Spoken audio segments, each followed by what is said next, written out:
I'd like to thank all of you for coming out and joining us for Conclave 2013 here in Chicago. We're very, very proud. Yes, thank you very much. I'm sure we got that on film. We can fix that in post. We're very, very proud of our city, and we're very, very proud of what we've accomplished here. And one of the signs of that accomplishment is being able to draw important figures and important writers and thinkers to come speak to us and participate in the conclave. So I'd like to introduce Richard Smoley. Richard was born in Waterbury, Connecticut, and he's had, he says, a lively interest in spiritual matters, at least from the age of 10, where his great aunt, a nun, took him aside and told him that he was maybe thinking a little too much about religion. He did his undergraduate work at Harvard College, where he worked on the university's well-known and venerable literary magazine, the Harvard Advocate, and edited an anthology entitled First Flowering, the Best of the Harvard Advocate, 1866 to 1976. I'd like to point out he wasn't there for the beginning, so that was much more of a review. That has since been published by Addison Wesley. It was published in 1977. And it contained writings ranging from early poetry from people like T.S. Eliot, E.E. Cummings, and Wallace Stevens, to such more modern poets as Lou Reed and the lyrics from Sweet Jane. After he took his bachelor's degree and graduated magna cum laude in classics at Harvard in '78, Smoley went on to the University of Oxford in the UK, where he edited The Pelican, magazine of Corpus Christi College. And he took his second BA in honors school in Literaria Humaniores, Classics and Philosophy, in 1980, and received his MA in Oxford, from Oxford in 1985. You probably know him best as the editor of Gnosis magazine, and also the author of Inner Christianity. So without any further ado, because you didn't come here to listen to me talk, I'd like to introduce Richard Smoley. Thank you.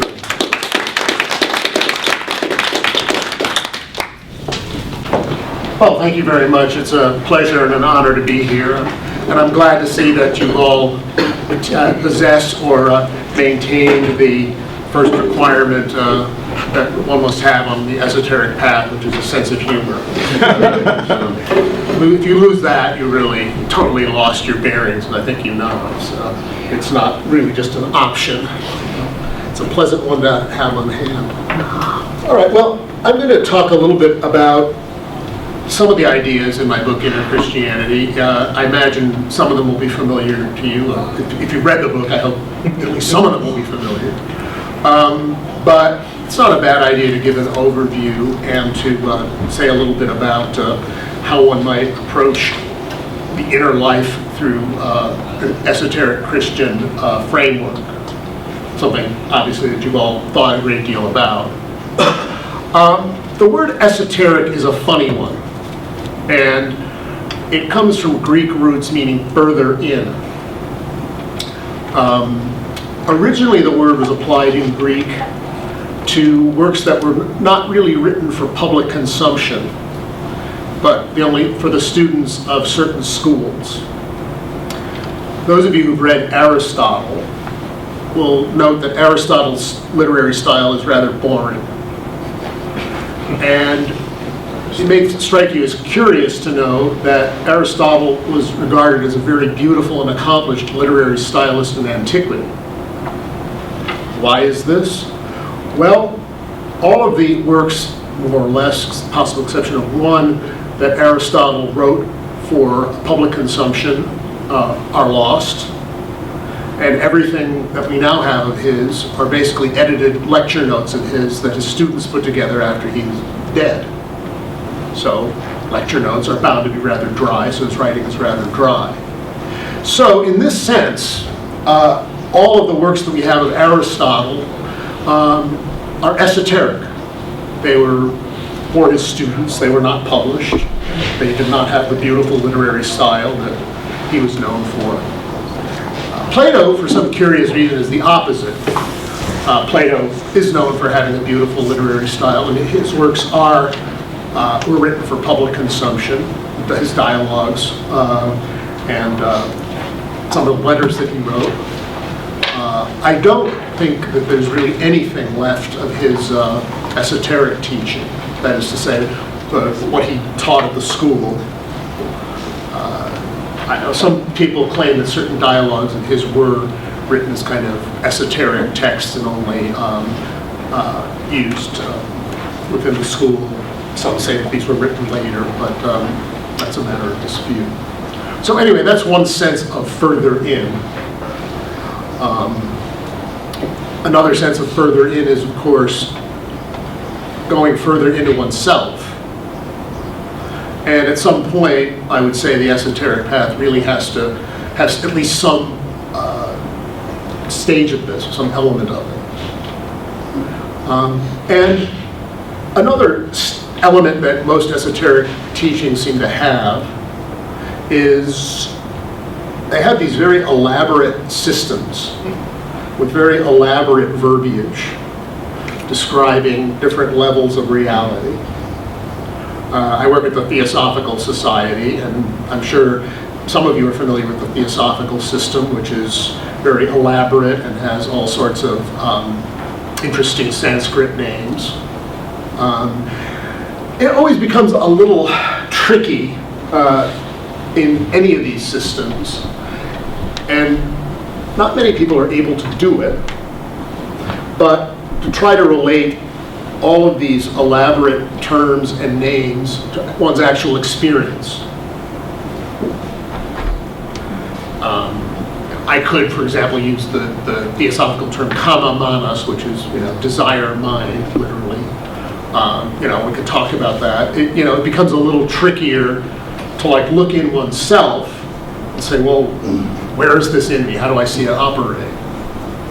Theory is easy enough to spout. Because I'm not talking to a theosophical audience, I'm not going to use that terminology, so you can rest assured on that score. Thank you.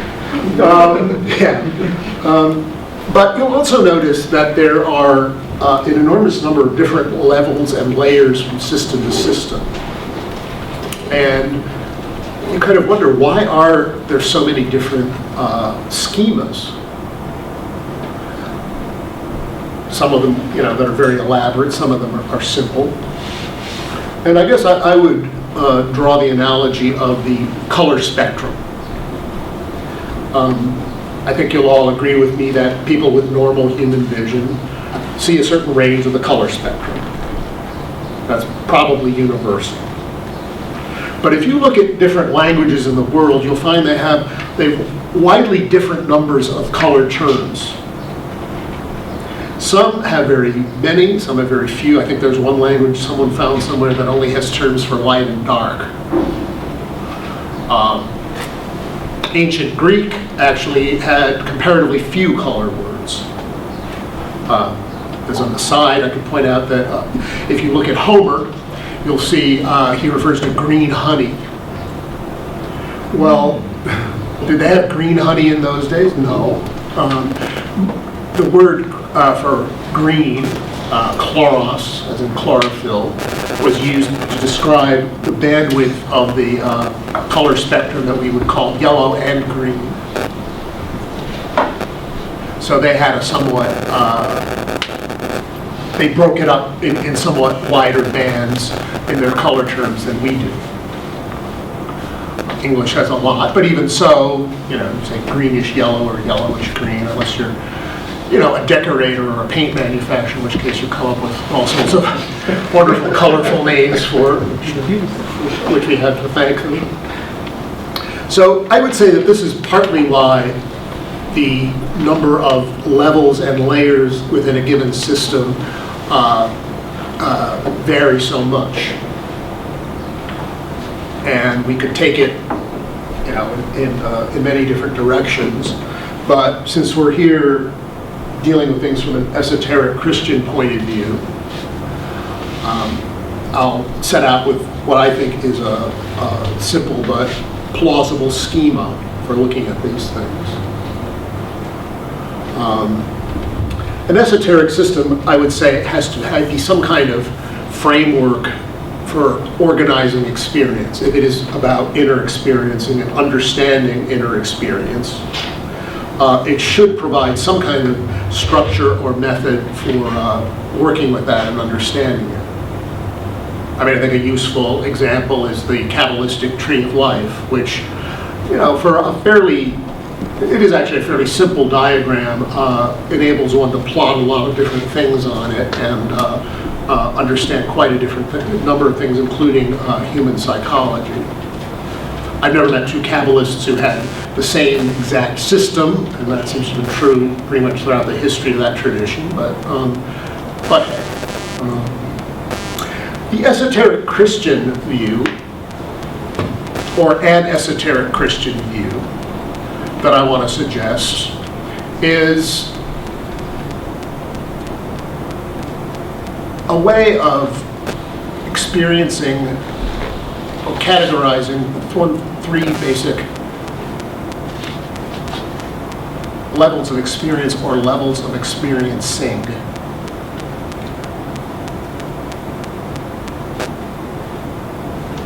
Well, let's actually do a little meditation.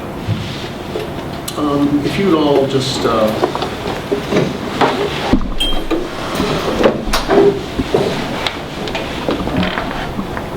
sit quietly.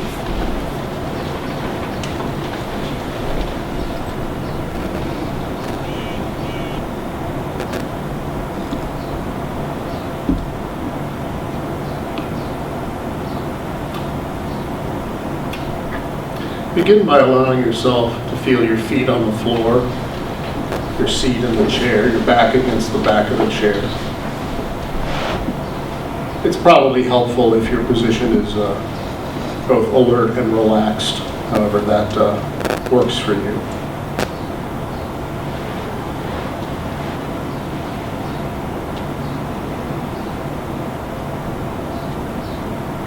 And so you're feeling your feet on the floor, your legs and back against the chair.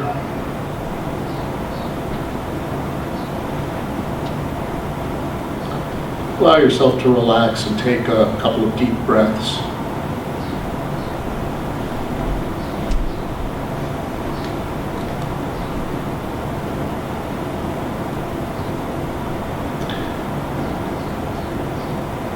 Now let your attention come to the sensations of the body, however they present themselves to you.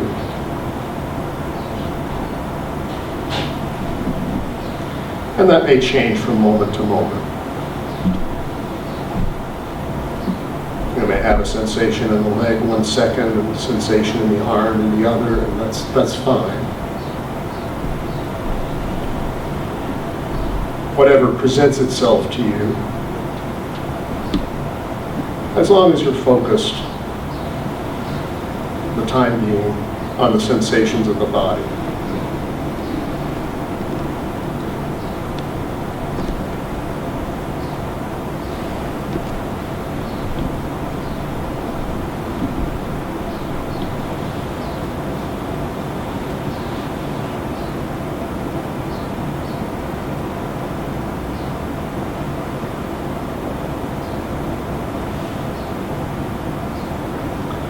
May happen, and it's fine if it doesn't, that you start to experience these sensations of the body almost as like little currents or eddies of energy, which again come and go.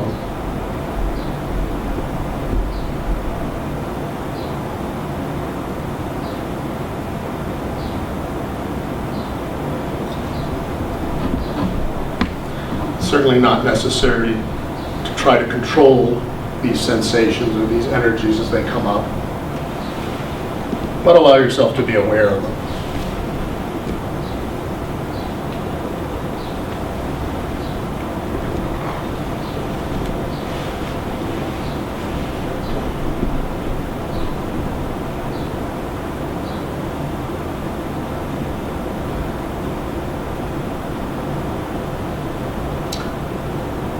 So those are the sensations of the body. Now, let your attention go to the film of thoughts, images, and emotions that are flashing across the screen of the mind. You may have found when you were trying to sense the body that these images came up, presented themselves whether you wanted them to or not. And at this point, simply let them come up and watch them as if you're watching images on a movie screen.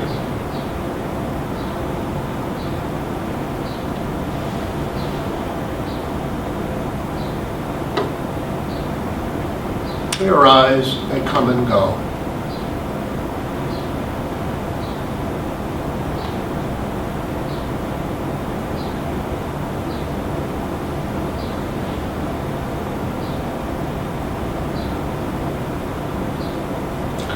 The more relaxed you are, the more random these images start to seem. And again, that's perfectly fine.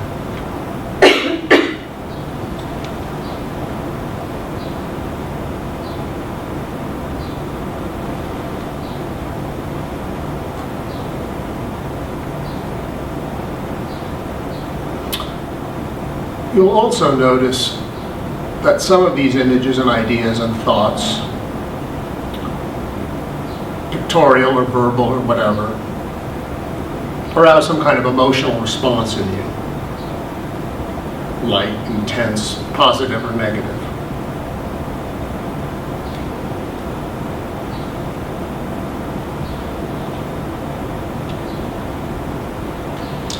See then if you can watch these emotions coming up from the same kind of alert, objective perspective that you use with the images and the sensations of the body.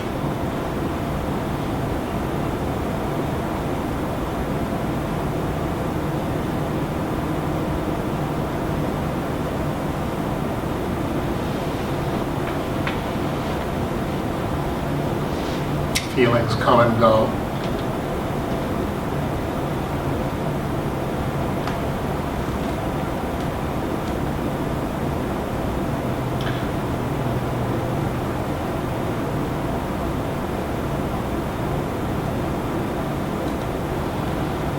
Desires.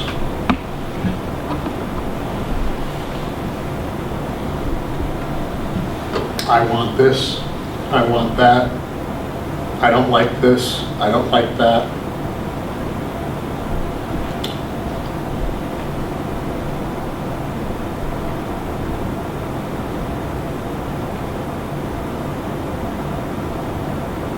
And you watch them.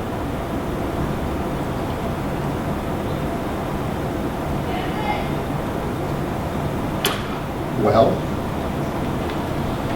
you've been able to observe the sensations of the body, and the images and the emotions of the mind.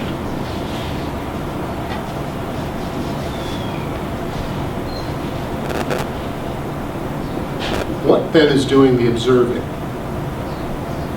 Who is doing the looking?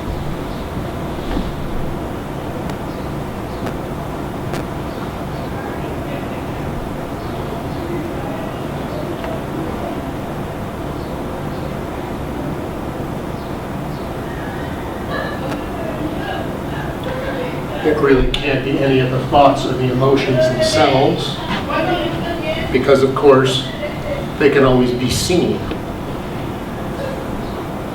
So what is this unseen seer?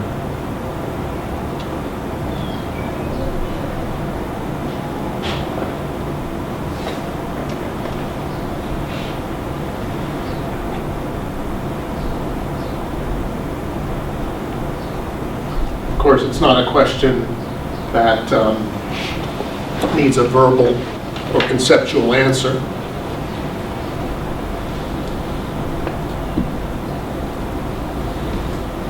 But a certain kind of inner inquiry.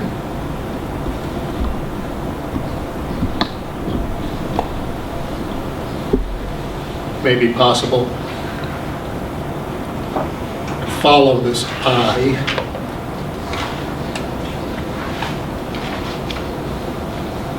Further in.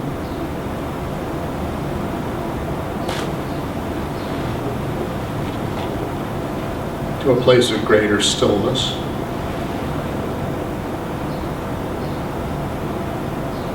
There's always further to go.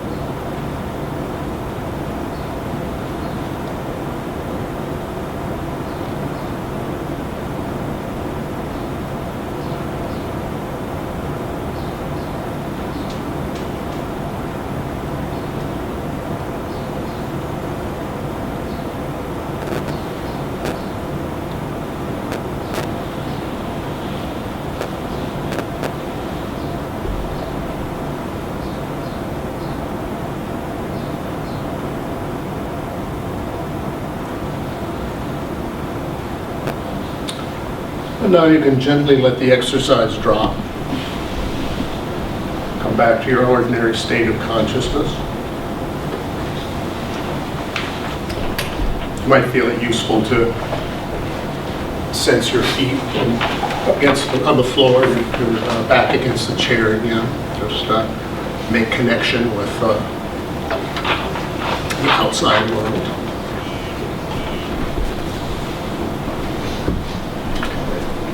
So any thoughts or comments on that experience?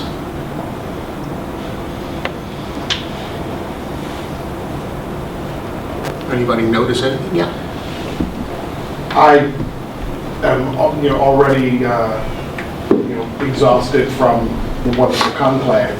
So I found myself tripping towards sleep and then pulling back. And it was, I think, the point where you said you're going to find these images become more random and, much, further beyond your sort of conscious control was the moment right before, I would feel myself slipping into something that felt like sleep.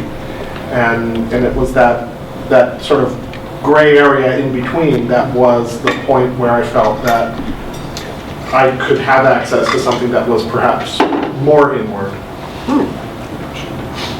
Well, it's curious you say that because at that point in the exercise, I was thinking of saying something about that. Those random images, as they become increasingly random, they become closer toward what we would call a dream state.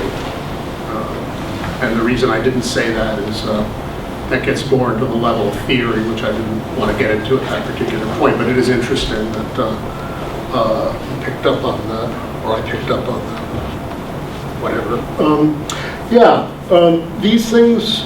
I mean, and this brings up the whole question of dreaming, in that a dream is pretty much what you just described. It's these series of thoughts and images. The dream world is different from our world, but it's not perhaps radically different in the sense that you're experiencing something.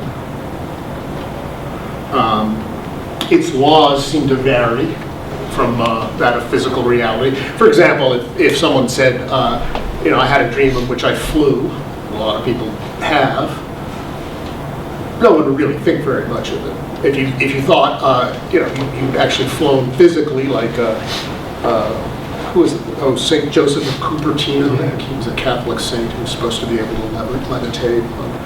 Well, that would be a little bit more remarkable. Nonetheless, it is, although it's a world that's different from ours, it's still a world that can be experienced. And in a sense, it's still not you. If you want to, go into this question a lot more deeply, you can go into the realm of lucid dreaming. I don't know if any of you has ever had a lucid dream, but you're aware, since you're aware that you're dreaming when you're dreaming, things can get more interesting. You can change the dream, for example. You can do lots of things with it. And there are people who work with this and get very good at it.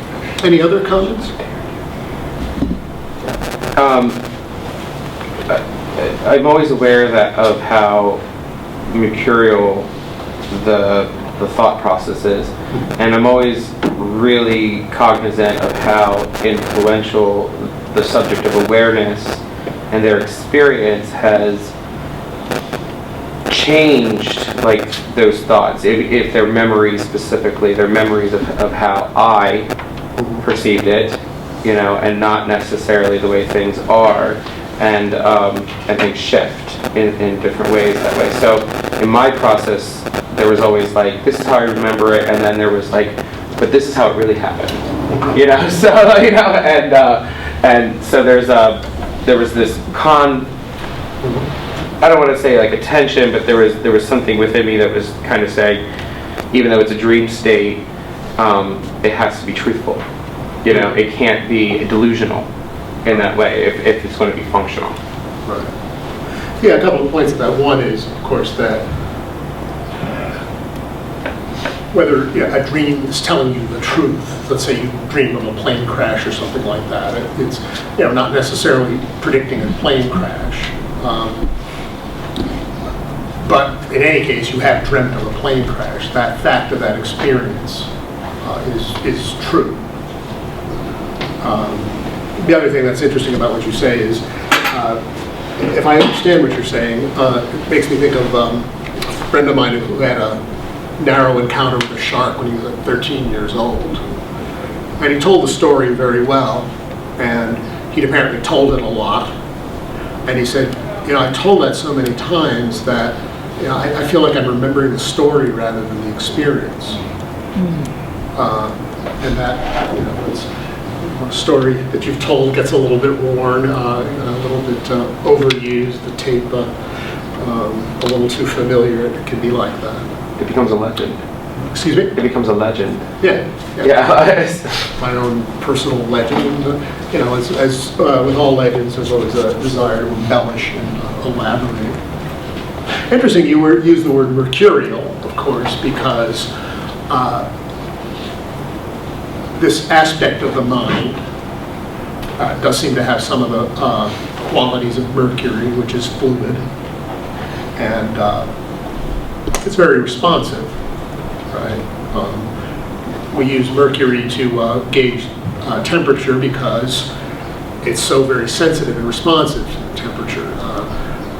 Another metal like gold or silver, it does respond to temperature, but not that quickly and not that obviously. We can't really perceive temperature that way. And I think in that discussion of the old stories about the elements, alchemy, maybe a great deal about that kind of correlation. Is alchemy really about making gold, or is it about some other inner experience? And that would be a long lecture and or conclave in itself. Anyone else?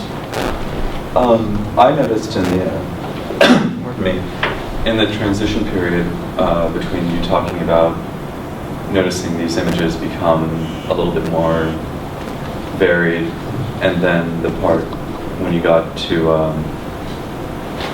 the dialogue of the unobserved observer, I noticed my personal images that were floating around almost came directly to the perception of my body as a mental construct, and it absolutely dissolving. It was almost like seeing the bones, the musculature and everything just dissolve, and seeing what they actually are as physical elements separate from the mental spiritual continuum.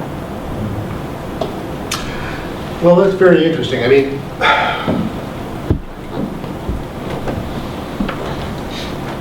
it's kind of obvious, and yet in a way it's not so obvious, that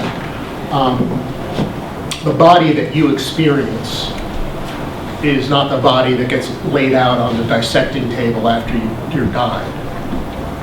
You died. That body with all of its organs and fibers and whatnot, it's kind of an anatomical object. It's not really what you experience. I mean, how aware are you on a day-to-day basis of your liver? Maybe that's a bad. But you know what I mean. Check it every morning.